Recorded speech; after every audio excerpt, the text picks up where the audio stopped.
ஏன் மறுசீரமைப்பு? Restoration. Number 1, சீரமைப்புக்கு வருவோம்.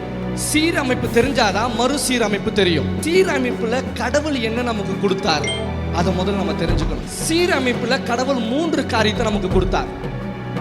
ஜெனிசிஸ் 1:28. என்ன சொன்னாரு? ஆண்டு கொள்ளுங்கள் என்று சொல்லி தேவன் அவர்களை. எத்தனை பேருக்கு விளங்குது? இங்க என்ன மேட்டர்னா, இந்த சீரமைப்பை நம்ம சரியா பயன்படுத்தல. நம்பர் 1, கடவுள் சொன்னாரு நீங்க பழுகி. இப்ப கொடுங்க இங்கிலீஷ்ல.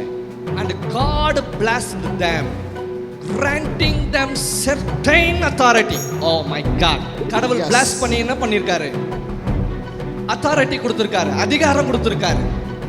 God blessed them and giving the certain authority. கவனிங்க, கடவுள் உங்களுக்கு ஏற்கனவே authority கொடுத்துட்டாரு, அதிகாரம் கொடுத்துட்டாரு. இந்த அதிகாரத்தை நம்ம ஒழுங்கா என்ன செய்யல? பிரயோஜனப்படுத்தல.